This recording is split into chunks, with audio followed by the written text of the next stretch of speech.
نحمده ونصلي على رسوله الكريم أما بعد فأعوذ بالله من الشيطان الرجيم بسم الله الرحمن الرحيم إن الدين عند الله الإسلام صدق الله العظيم قابل صد احترام قائد جمعیت رہبر امت سالار قافلہ حریت حضرت مولانا فضل الرحمان صاحب، اکابرین علماء کرام، عالمی مجلس تحفظ ختم نبوت کے امیر محترم، شرکائے کرام، زعماء ملت، ملک بھر سے آئے ہوئے جمعیت علماء اسلام اور عالمی مجلس تحفظ ختم نبوت کے کارکنان، اسٹیج پر موجود تمام مکاتب فکر کے قائدین، سب کو میرا سلام پہنچے۔ السلام علیکم ورحمۃ اللہ وبرکاتہ۔ عزیزان گرامی، فتنہ قادیانیت عالمی استعمار انگریز سامراج نے برصغیر کے مسلمانوں کو تقسیم کرنے کے لیے غلام قادیانی کا انتخاب کیا۔ غلام قادیانی نے آگے چل کر نبوت کا اعلان کیا۔ اس دن سے مسلمانان اسلام، برصغیر کے مسلمان اس کے تعاقب میں لگے رہے، اور اسی طرح چل کے ہندوستان تقسیم ہوا پاکستان اور بھارت کی صورت میں۔ اور پاکستان کی جو تحریک چل رہی تھی، نعرہ لگ رہا تھا پاکستان کا مطلب کیا؟ آپ بھی ذرا زور سے آواز بلند کریں۔ پاکستان کا مطلب کیا؟ لا الہ الا اللہ، تیرا میرا رشتہ کیا؟ اس نعرے کی بنیاد پہ پاکستان بنا۔ ہم پاکستانی سمجھے کہ اب ختم نبوت کا مسئلہ بھی حل ہو جائے گا، عقیدہ توحید بے محفوظ ہو جائے گا، ناموس صحابہ اور اہل بیت کسی کو ہمت اور جرأت نہیں ہوگی انگشتنمائی کی۔ مگر آپ جانتے ہیں کہ پاکستان میں جب پہلا کابینہ تشکیل کیا تو وزیر قانون ایک ہندو کو نامزد کیا گیا، ہندو کو، جوگندر ناتھ منڈل۔ اور اسی طرح ملک کا وزیر خارجہ ریاست کی نظریات کا پرچار کرتا ہے، اس کا تعارف کراتا ہے، وہ ریاست کے نظریات کا امین ہوتا ہے۔ انہوں نے قادیانی کو نامزد کیا۔ وہیں سے اسلام سے، نظریہ اسلام سے، ختم نبوت سے، عقیدہ توحید سے، عقیدہ رسالت سے مذاق شروع کیا ان ظالموں نے۔ اور میرے عزیز دوستو، میں مختصر کرتا جا رہا ہوں۔ 26 سال تک جو سیکولر طبقہ مسلط رہا، فوجی جنرلوں کی شکل میں، کسی بھی شکل میں پاکستان کو آئین نہیں دے سکے۔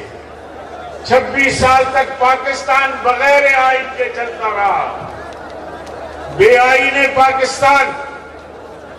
1970 میں جب ہمارے اکابر مفکر اسلام مولانا مفتی محمود، حضرت مولانا غلام غوث ہزاروی، حضرت مولانا عبدالحق صاحب، حضرت مولانا عبدالحکیم صاحب، اسی طرح جماعت اسلامی سے پروفیسر غفور صاحب، جمعیت علماء پاکستان سے جناب علامہ شاہ احمد نورانی صاحب رحمہ اللہ، یہ حضرات پارلیمنٹ میں پہنچے اور انہوں نے پاکستان کو اسلامی آئین دیا، اسلامی آئین۔ مجھے یاد ہے مفکر اسلام مولانا مفتی محمود فرماتے تھے کہ اگر مجھے اقتدار مل جائے اس آئین کو سامنے رکھ کر اس ملک کو اسلامی فلاحی ریاست بنا سکتا ہوں۔ نعرہ لگائیے ذرا مفتی صاحب، مفکر اسلام مولانا مفتی محمود۔ تو اسلامی آئین دیا۔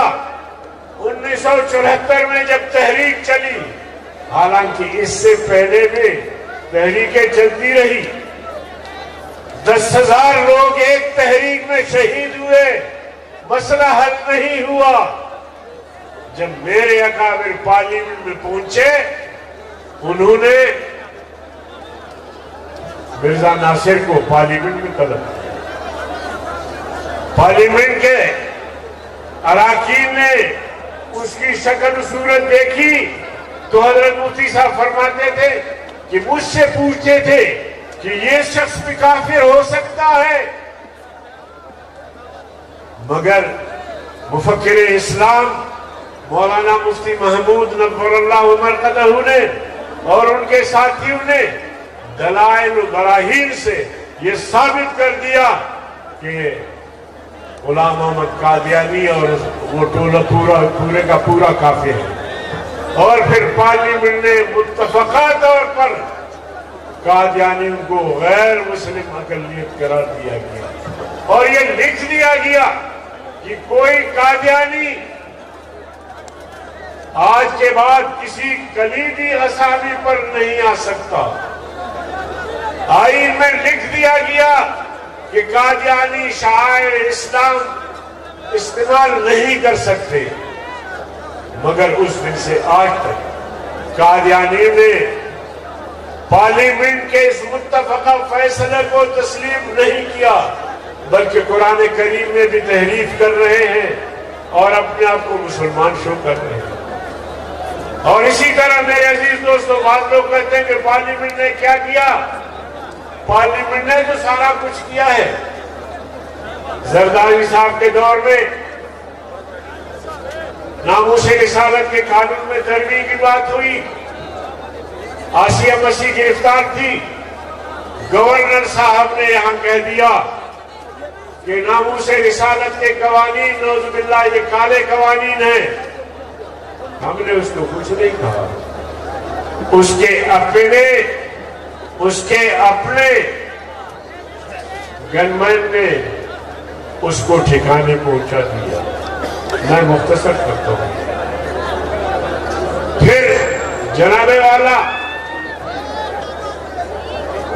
نواز شریف کے دور میں حلف نامے میں ترمیم کی کوشش کی گئی، قومی اسمبلی سے پاس ہوا، پھر سینٹ سے پاس ہوا۔ ہم نے جمعیت علماء اسلام کا اجلاس بلایا اور ان سے مشورہ کیا، وکلا سے مشورہ کیا کہ یہ حلف نامے میں میں حلفاً اقرار کرتا ہوں، لفظ حلف کاٹ دیا گیا ہے، تو کیا اس سے قانون میں کوئی کمزوری آ سکتی ہے؟ تو وکیلوں نے کہا کہ اس کا جو قانون کا جو جوہر ہے وہ ختم ہو جائے گا۔ قائد جمعیت مکے میں تھے، میں نے ان کو فون کیا کہ نواز شریف کو سمجھاؤ، کہو کہ پرانا جو حلف نامہ ہے اس کو دوبارہ بحال کرے۔ آپ یقین جانیے، صبح میں نے نماز سے سلام پھیرا تو قائد جمعیت کا فون آیا کہ میں نے نواز شریف پر واضح کر دیا ہے کہ اگر یہ حلف نامہ جس میں ترمیم ہوئی ہے یہ اسی طرح رہا تو پھر ہم سڑکوں پہ آئیں گے تو مقابلہ نہیں کر سکو گے۔ اور وہ آئین، وہ حلف نامہ پھر دوبارہ قومی اسمبلی اور سینٹ سے متفقہ طور پر بحال ہوا۔ اور اس موقع پر میں نے کہا کہ یہ پیغمبر کریم صلی اللہ علیہ وسلم کا زندہ معجزہ ہے کہ 40 سال قبل اس پارلیمنٹ نے قادیانی کو کافر قرار دیا تھا، آج پھر متفقہ طور پر پارلیمنٹ نے قادیانیوں کی کفر پر مہر تصدیق ثبت کر کے یہ بتایا کہ قادیانی کل بھی کافر تھے، قادیانی آج بھی کافر ہے اور قادیانی قیامت تک کافر ہے۔ اور اسی طرح آخری پوائنٹ پر اسی طرح عمران حکومت میں پھر ترمیم کی کوشش کی گئی۔ جمعیت علماء اسلام نے 15 ملین مارچ کیے ملک بھر میں ختم نبوت کے نام سے۔ آخرکار پی ٹی آئی کو مجبور ہونا پڑا، انہیں جھکنا پڑا اور اٹھ کر انہوں نے کہا کہ جی ہم یہ ترمیم واپس لیں گے۔ تو میرے عزیز دوستو، وقت قائدین زیادہ ہے، میں آپ سے یہ کہنا چاہتا ہوں کہ مولانا فضل الرحمان صاحب کی ذات اقدس امت مسلمہ کے لیے اور پاکستان کے عوام کے لیے نعمت عظمیٰ سے کم نہیں۔ ہر میدان میں جہاں بھی کوئی مسئلہ دین کا، شریعت کا، مدارس کا، مساجد کا، ختم نبوت کا، اللہ کے فضل و کرم سے وہ سب سے آگے اور ہم اس کے پیچھے۔ تو میں ایک بات واضح کرنا چاہتا ہوں، ابھی مجھے کہا جا رہا تھا کہ تفصیلی فیصلہ نہیں آیا ہے، انشاءاللہ تفصیلی فیصلہ بھی آئے گا۔ میں جج صاحبان کو بتانا چاہتا ہوں کہ اگر انہوں نے گڑبڑ کی تو پھر ہمارا ہاتھ ہوگا اور تمہارا گریبان ہوگا انشاءاللہ العظیم۔ ختم نبوت کے مسئلے پر کوئی کمپرومائز نہیں۔ وآخر دعوانا تشریف لاتے ہیں آپ حضرات کے سامنے بیان